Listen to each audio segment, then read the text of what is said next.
Salut jeunes gens et bienvenue dans ce troisième épisode du Baroudeur du cinéma. Pour le mois de novembre, nous avons décidé avec la table ronde de traiter de l'ensemble des films, parce que la table ronde, ce n'est qu'amour et générosité. Ce mois-ci, nous allons parler dans l'ordre de sortie de Nous trois ou rien, des Anarchistes, de This is not a love story et enfin, Le voyage d'Arlo.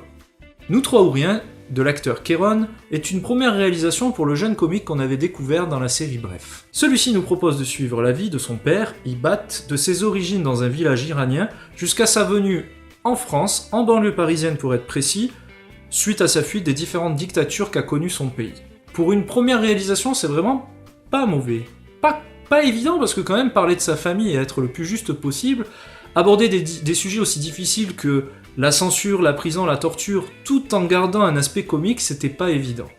Le mieux pour moi pour parler de ce film, ça serait de le couper en deux, très concrètement. Une première partie que j'ai vraiment adorée, très subtile, très bien faite, avec des bonnes idées de réalisation, de bons mouvements de caméra, plutôt ingénieux pour une première réalisation. Franchement, j'insiste bien sur ce point-là, parce que c'est jamais évident de faire quelque chose de si personnel pour une première réalisation. Rappelez-vous de Jamel Debbouze, pour son Pourquoi j'ai pas mangé mon père.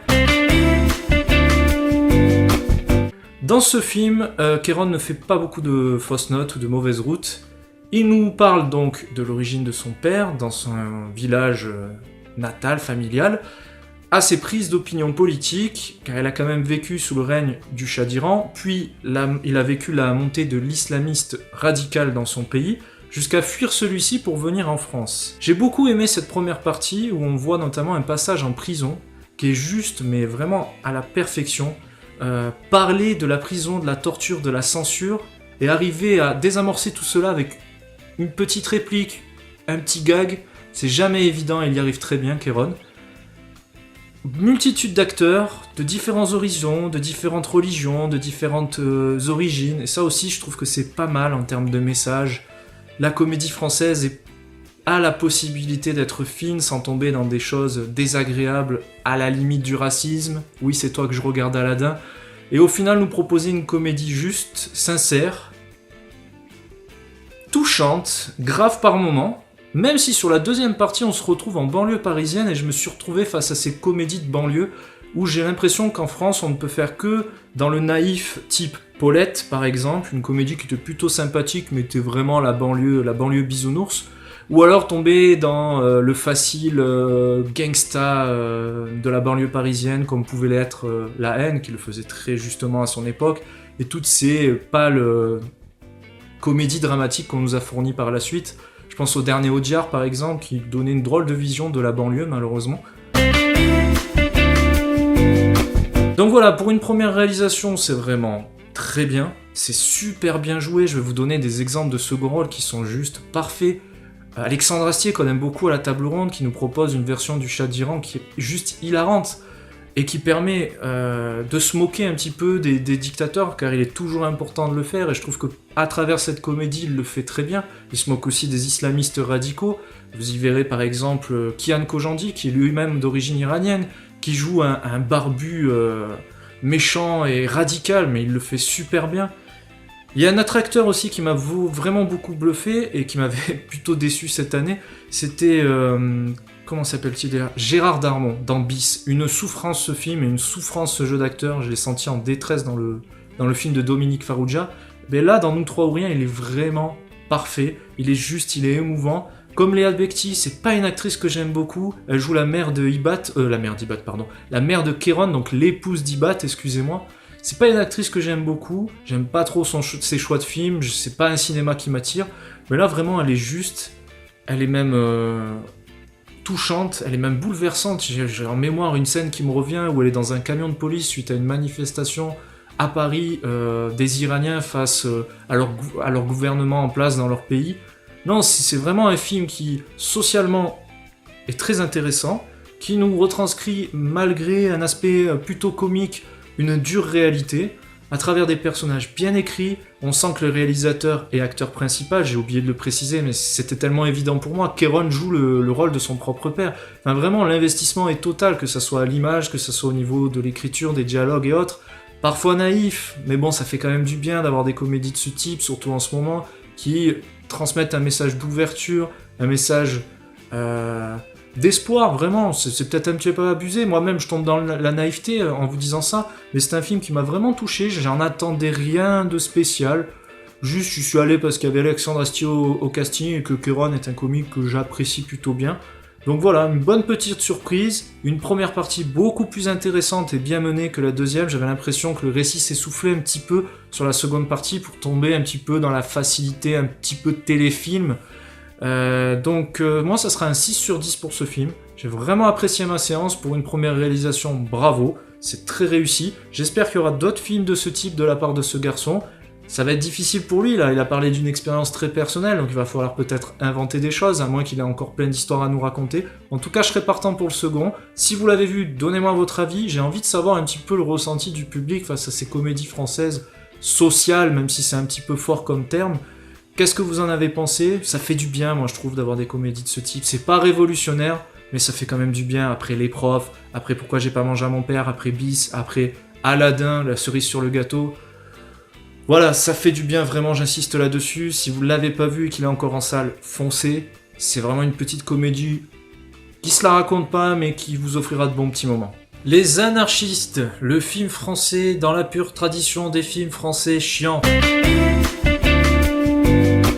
Il nous est proposé par Elie Wajman, j'espère que je le prononce bien, je suis désolé si j'écorche son nom, et qui nous permet de suivre l'histoire du policier Albertini qui doit infiltrer un groupe d'anarchistes à la fin du 19e siècle. Mon Dieu que c'était dur. Qu'est-ce que c'était lent, qu'est-ce que c'était chiant. Ça va être le pire film du mois, hein, je préfère vous le dire tout de suite, hein, donc vous pouvez d'ores et déjà savoir que j'ai bien aimé Le Voyage d'Arlo et This Is Not a Love Story, parce que là vraiment c'est ce que j'ai vu de moins bien en fait, concrètement. On va essayer quand même d'en dire du bien parce qu'il y a des choses à dire sur ce film, ça ne m'a pas plu, ça ne m'intéresse pas ce type de cinéma. Quand on me vend les anarchistes, je m'attends à voir de l'anarchie à tous les niveaux, au niveau du jeu d'acteur, au niveau de l'histoire, au niveau de la réalisation, tant qu'à faire. Et là, j'ai vu, oui, de l'anarchie, mais pas dans le bon sens du terme. Alors, en acteur principal, on retrouve Tahar Rahim dans le rôle du policier. Très bon Tahar Rahim, mais j'ai envie de dire que c'est un petit peu normal, c'est un super bon acteur. Même si dernièrement je trouve que ce qu'il fait c'est pas non plus exceptionnel, j'aimerais qu'on lui propose des meilleurs rôles à ce garçon, parce qu'il est très intéressant, c'est celui qui s'en tire le mieux dans ce film.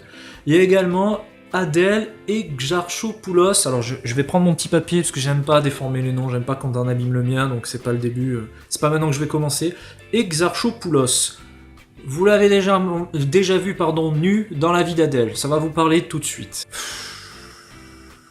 Mais ouais, je crois que c'est son meilleur jeu, c'est quand elle est nue en fait. Parce qu'habillée, bizarrement, je la trouve à poil face à un manque évident de talent en fait. Voilà, c'est surtout ça. C'est très méchant ce que je dis, je suis désolé. Mais j'ai vraiment pas accroché à son jeu d'actrice. Elle ne m'intéresse pas du tout. Et ce film confirme que c'est pas une personne dont j'aimerais suivre la carrière, vraiment. Je suis très méchant, je l'avoue, mais là, vraiment, c'était très très dur. Pourquoi ? Parce que au niveau de la réalisation, c'est pas mal, c'est très ennuyeux, mais il y a au niveau de la réalisation une recherche de teintes grises, noires, sombres, qui veut un peu nous montrer ce que c'était de vivre à Paris à cette époque. On voit la montée des syndicats, on voit la différence entre les riches et les pauvres, on ressent presque le froid qui régnait dans les hivers rigoureux de la région parisienne. Mais voilà quoi, c'est pas assez pour tenir presque 2 heures en me montrant un groupe d'anarchistes qui ressemble à une terminale option philosophie, enfin c'est vraiment l'impression que j'ai eue quoi.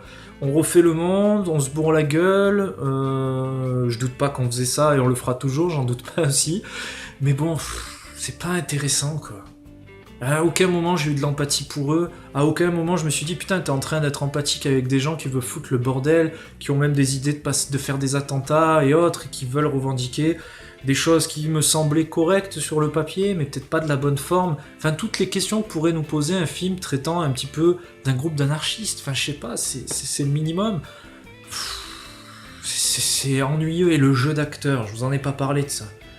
Alors, je conçois qu'il faut garder un langage d'époque pour traiter d'une époque, et ça me semble être le minimum, tout comme il faut soigner ses décors, ce qui est le cas dans le film, très bonne qualité, tout comme il faut soigner les costumes, c'est le cas dans le film, encore une bonne qualité, j'arrive à en trouver, mais quand les gens récitent leur texte comme je réciterais ma poésie au CP, je suis désolé, ça le fait pas, il manquait plus que le petit dessin à côté de la poésie pour rendre à la maîtresse.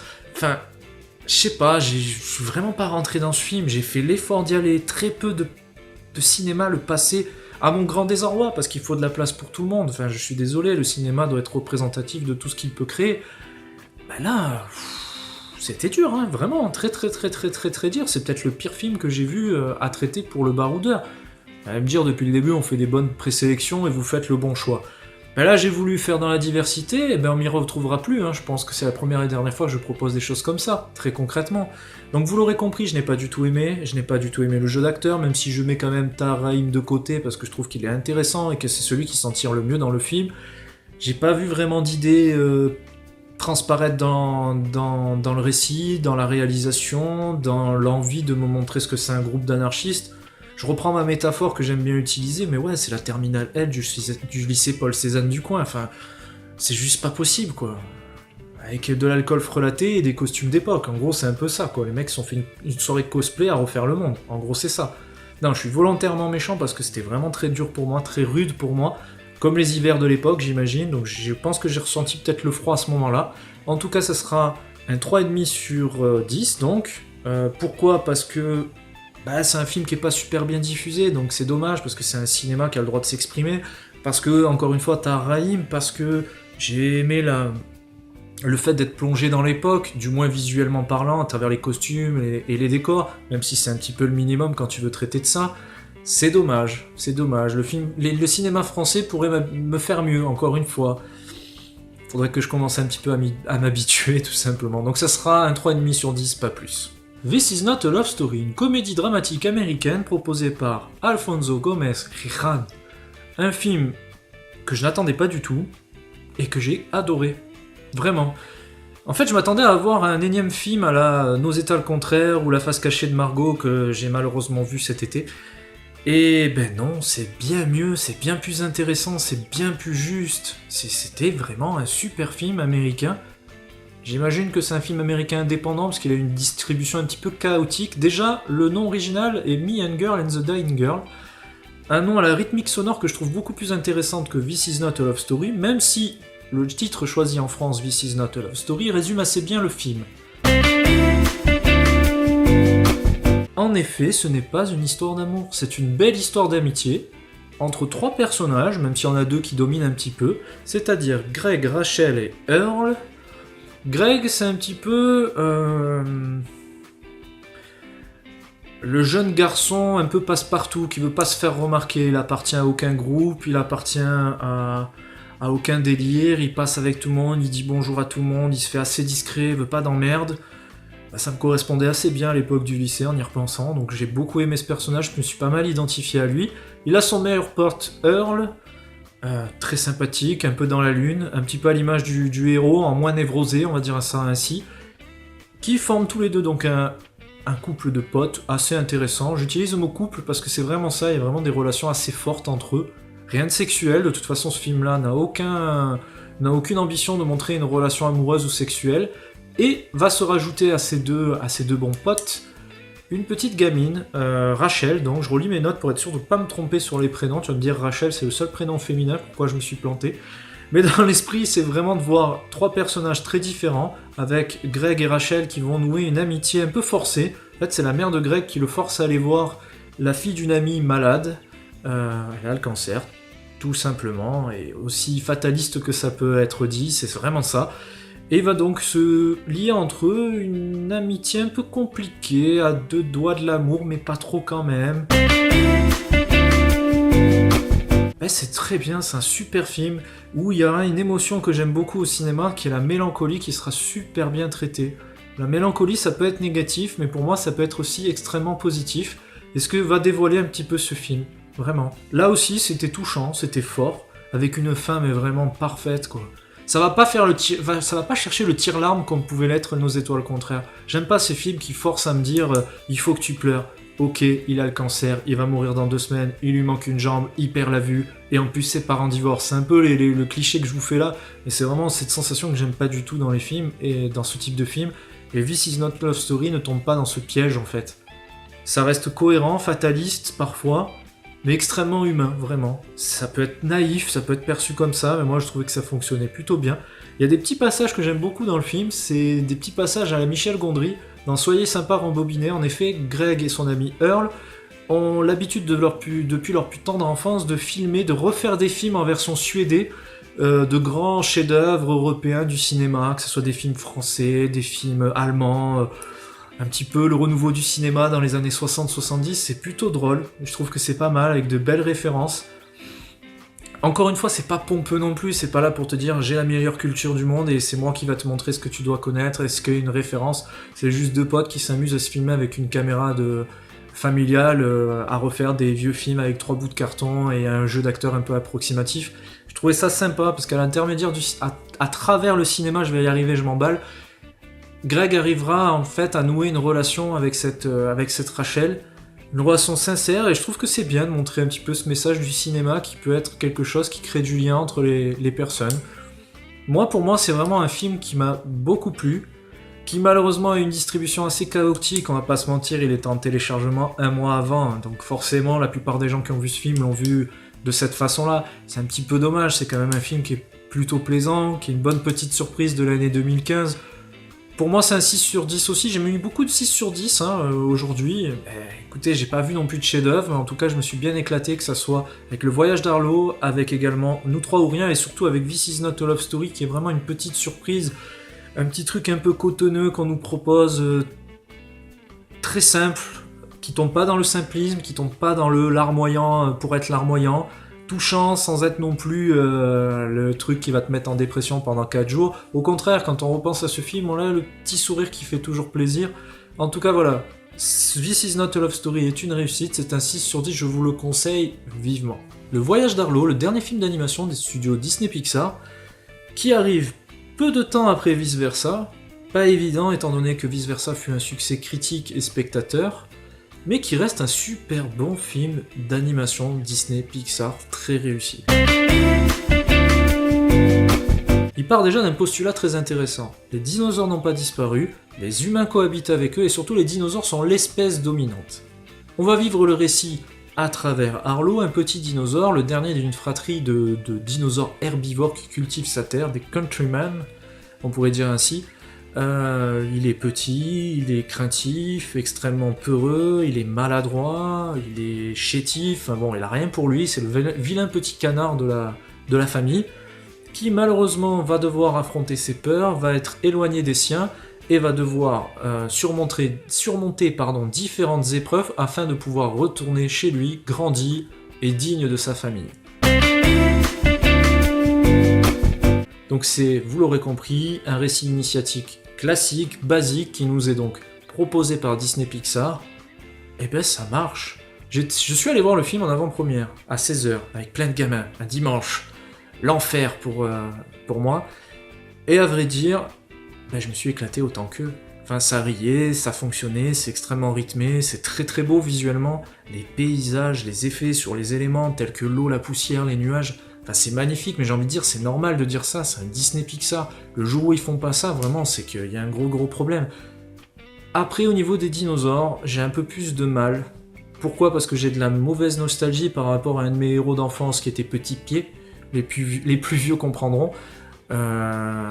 Donc, forcément, j'avais déjà mes références à moi.